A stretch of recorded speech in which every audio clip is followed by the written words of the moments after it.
Hi, Angel. How are you? Good. Nice job, Mr. 6.10. So one of the toughest challenges students face when they walk into classrooms is they feel tense. They're worried about being put on the spot, especially if they're behind or don't understand the skill. When they come into our classrooms, they know they're picking up where they left off. We're seeing students' anxiety levels drop and their commitment and desire to master content increase. So I want to shout out Nathaniel and Will. They came on their own time. They got some videos going and they are ahead of pace. Eastern High School is located in the Capitol Hill neighborhood of Washington, D.C. Being 100% free and reduced lunch, our students come to us with varied levels of academic performance. When I came to Eastern, I was sort of shocked with how broad the variety of learning levels was. We have students who have experienced a ton of trauma, who are behind on certain skill sets, are ahead in certain skill sets, have different subsets of experience when they go home. I quickly found out that my traditional model of teaching was not actually effective. So at that time, I realized I needed to make a shift, and I wanted to start by getting rid of the lecture at the beginning of my class. I'm gonna get started today with revision, so Santana and Jamie, just see me in the back real quick. The instructional model that I started implementing, there are 3 components: blended learning, self-paced structure, and mastery-based grading. What you would see today is really a controlled chaos environment. You have some students starting a new lesson, watching an instructional video, taking their guided notes. You have other kids working on actual lesson assignments, collaborating on whiteboards, really problem solving. And then you'll see other students working on exit tickets to achieve mastery.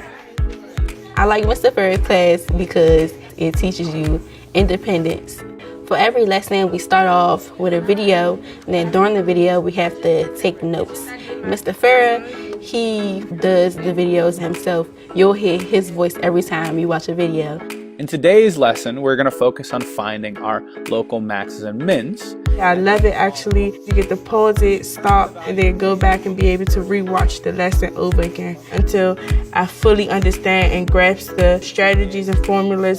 Once they're done watching that instructional video, they transition to some type of assignment or activity. That's it for A, right? Mm-hmm. And then we already found the derivative. And now say find the rate of change in the weight of the oil. Everyone learns different, so you may be on lesson 5, someone may be on 3. It all depends on how you work. It's better than in a regular class where everybody has to stay on the same thing. The students help each other. So if you ahead, you might can help someone that's behind. Oh, okay, so after you get 9 over 4, you gotta divide the whole thing by 4. Okay. All right. After that, there's an exit ticket. So an exit ticket is like a mini quiz. It's just a couple questions at the end of the lesson that really succinctly measure the student's ability to execute the activities they learned. So when a student has mastered an exit ticket, they move forward. When they don't, they have a reteach. You're assuming that your Y is 0. And then they try a new exit ticket until they've achieved mastery. Showtime. Did you get your exit ticket right? Well, your derivative is spot on.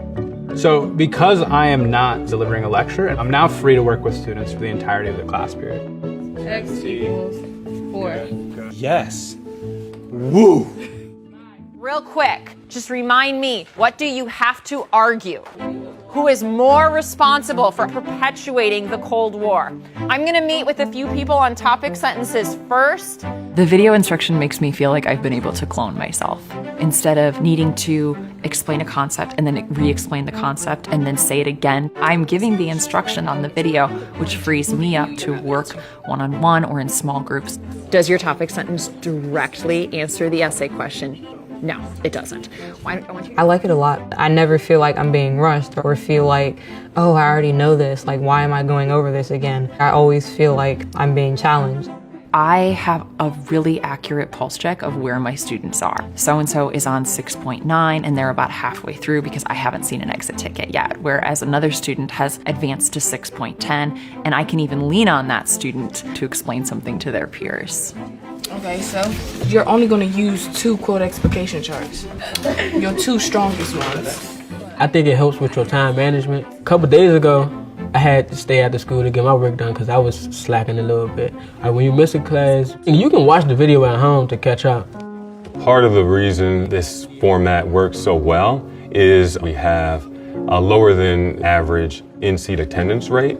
In a traditional format, once the teacher delivers that lesson, they're moving on to the next lesson the next day, and they don't get an opportunity to go back over it.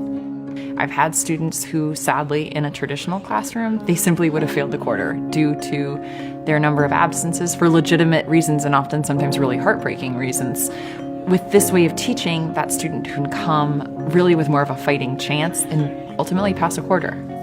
In our model, if a student is experiencing distress and needs emotional support, it doesn't disrupt the larger classroom environment. I'm able to pivot and work with that student, discuss what's going on, while the other students are able to access the content and flourish. You have to do 10, then put parentheses in the calculator too. I did. It's supposed to be a positive, girl.